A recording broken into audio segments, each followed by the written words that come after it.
Baik, berikut ini saya akan menjelaskan tentang metode peramalan dengan menggunakan metode arithmetic methods. Jadi saya jelaskan bahwa yang namanya forecasting atau peramalan itu adalah meramalkan permintaan produk atau demand 12 tahun ke depan berdasarkan data 12 tahun ke belakang. Jadi, kalau Anda ingin meramalkan berapakah saya akan memproduksi barang tahun 2017, 2018, 2019, dan seterusnya, Anda harus punya data 12 tahun ke belakang. Atau Anda ingin meramalkan 12 bulan ke depan, sekarang tahun 2016, berarti Anda ingin meramalkan dari Januari sampai Desember tahun 2016, maka Anda harus punya data masa lalu Januari sampai Desember tahun 2015. Jadi 12 bulan sebelumnya bisa meramalkan 12 bulan ke depan. Inilah yang disebut dengan metode peramalan atau forecasting. Nah, jadi metode peramalan atau arithmetic methods yang akan saya jelaskan adalah arithmetic geometric curve methods. Diketahui, ini adalah data masa lalu. Misalkan Anda ingin meramalkan 12 tahun ke depan dengan melihat data 12 tahun ke belakang. Berarti Anda jika ingin meramalkan tahun 2017, 2018, 2019 dan begitu seterusnya sampai 12 tahun ke depan, Anda harus punya data dari tahun 2005, 2006, 2007, 2008 dan begitu seterusnya sampai tahun 2016.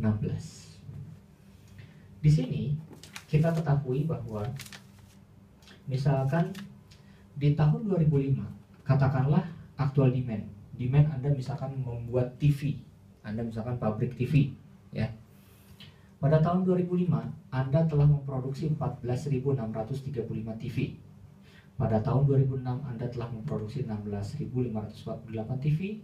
Pada tahun 2007, Anda telah memproduksi 15.968 TV. Pada tahun 2008, Anda telah memproduksi 23.919 TV. Dan begitu seterusnya, saya tidak perlu tulis satu persatu. Di tahun 2016, Anda memproduksi 64.232. Katakanlah di sini 64.232 TV dan begitu seterusnya. Ini adalah data masa lalu.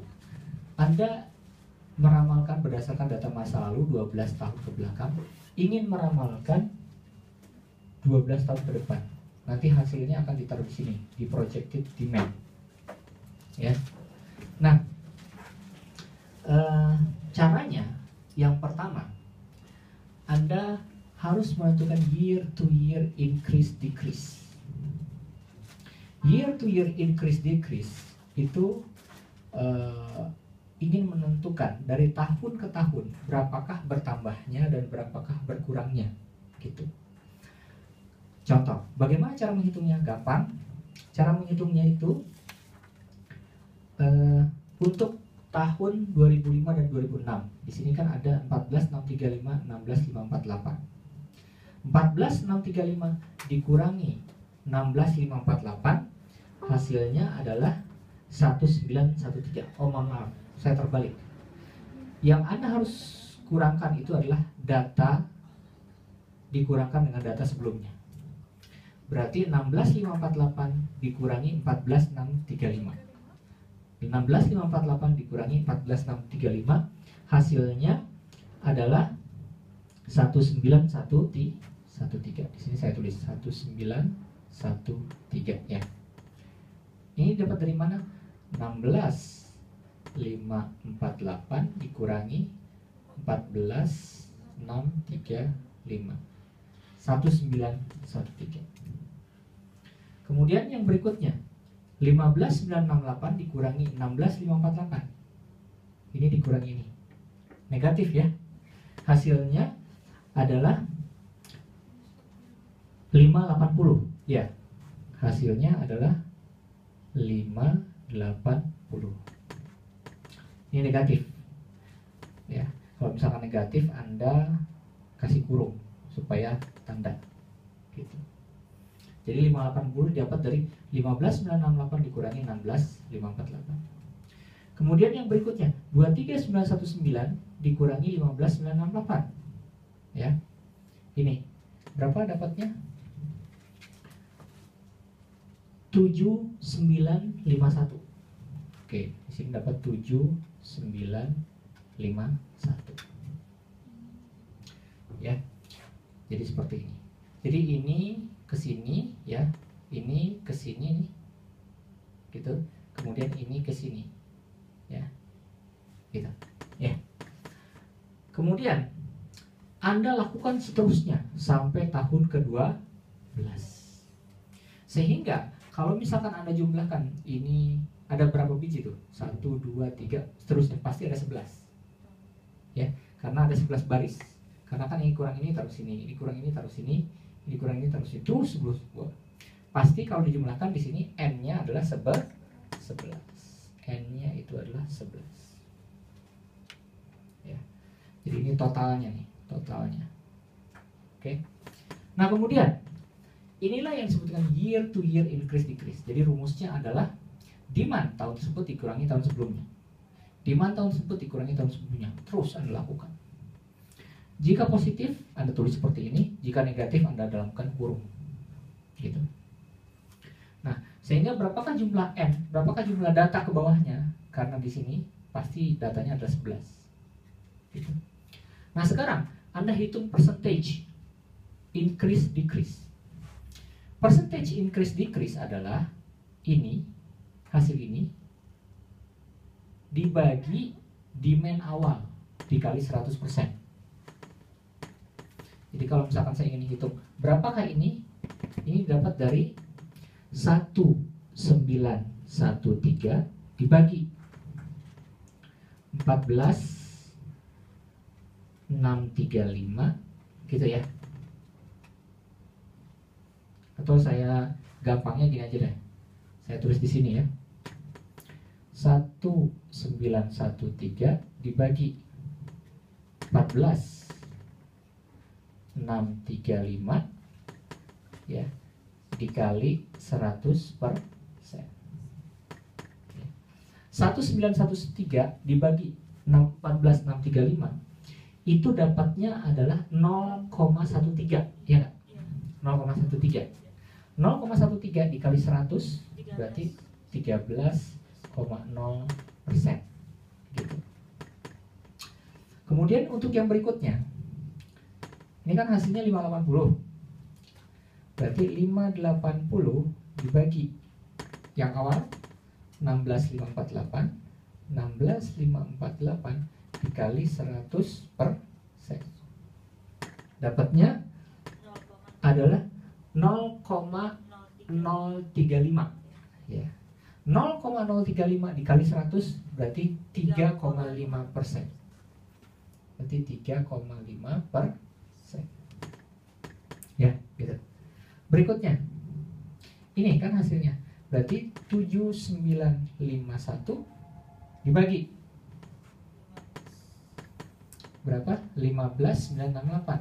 15.968 dikali 100% dapat berapa? 49,79. 0,49. Oke. Ini dibagi ini kan 0,49 dikali 100 berarti 49,79%. Ingat, ini kan negatif. Berarti negatif Anda kurungkan. Anda kurungkan. Gitu ya.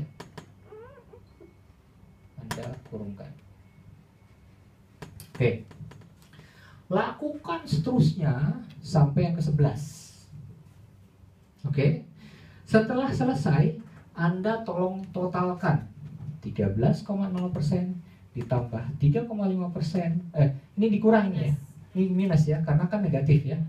Berarti 13,0% dikurangi 3,5% ditambah 49,79% dan begitu seterusnya. Ingat, perhatikan kalau yang dalam kurung berarti negatif. Ya. Sehingga saya mendapatkannya di sini adalah 19,34%. Oh, saya mendapatkan di sini adalah 19,34%. 6,34%. Totalkan ya sampai tahun ke-12. Totalkan sampai tahun ke-12. Lalu, nah kalau misalkan saya ingin membagi, kalau ini kan berdasarkan tahun kan kayak gini nih. Ini kan nanti tahun, ini juga sama. Ini tahun, ini juga sama ya. Ini tahun, ini juga sama. Nah, setelah Anda dapat 196,3% dengan N11, maka ini dibagi dengan ini. Berarti langkah berikutnya 196,34% dibagi 11. Ya. Dapat berapa itu? 17,85%. 17,85%. 17,85% itu adalah 17,85 dikali 100 gitu kan. Sehingga kalau misalkan dibagi 100 ya, itu 17,85% itu kan sama saja dengan 17,85 dibagi 100. Itu sama saja dengan 0,1785 gitu kan. Ya, ini rumusnya. 0,1785. Kemudian, apa yang harus kita lakukan setelah dapat 0,1785? Yang harus kita lakukan adalah Anda tambahkan hasilnya dengan 1. Berarti 1 plus 0,1785. Hasilnya adalah 1,1785. Oke, dapat dari mana ini? Ini adalah ketentuannya untuk the arithmetic geometric curve method. Nah, langkah berikutnya adalah Anda baru memproyeksikan berapakah 12 tahun ke depan. Anda punya data dari 2005 sampai 2016. Berarti Anda ingin meramalkan tahun 2017, ya kan? 2018, 2019, 2020 dan begitu seterusnya sampai tahun berapa? Sampai 12 tahun ke depan. Ya kan? Sampai tahun 12 tahun ke depan. Bagaimana projected years-nya? Nah, untuk projected years-nya Anda harus melihat dari tahun terakhir. Nah, di tahun terakhir kan Anda dapat 64232. Ya enggak? Di tahun terakhir ini. Ini terpisah sebenarnya tabelnya. Jadi 64232 ini kan adalah tahun terakhir atau tahun 2016. Untuk menghitung tahun 2017, Anda harus berdasarkan data tahun 2016. Berarti di tahun 2016 itu ada angka 64232. Kemudian Anda kalikan dengan ini hasil tadi. Nah, 1,1785. 1,1785. Hasilnya adalah berapa? 75697. 75697. Kesimpulannya adalah di tahun 2017 Anda memproduksi 75.697 TV. Sekarang kita hitung tahun 2018. Di tahun 2018 harus berdasarkan data tahun sebelumnya. Tahun sebelumnya kan 75697, ya kan? Ya kan? Harus dikalikan dengan yang ini lagi. 1,1785. Sehingga didapatkan berapa? 89209. 89209. Untuk tahun 2018 berarti Anda harus membuat 89.209 TV. Berapakah tahun 2019? Gampang, berdasarkan tahun sebelumnya. Tahun sebelumnya kan 89.209 dikali 1,1785. Berapa? 1,133. Nah, tahun 2020 berapa? Ambil dari sini. 1,0133 dikali 1,1785. Dapat berapa? 123,899. 123,899. Nah, inilah hasil peramalannya atau projected demand. Jadi untuk meramalkan 12 tahun ke depan harus berdasarkan data 12 tahun ke belakang. Ini mohon maaf, ini tabelnya terpisah. Ya, ini terpisah. Jadi di tahun 2017 Anda akan membuat sepatu sejumlah ini, 2018 dengan sejumlah ini, 2019 sejumlah ini, dan begitu seterusnya. Inilah yang disebut dengan the arithmetic geometric curve method. Ya, silakan dicatat.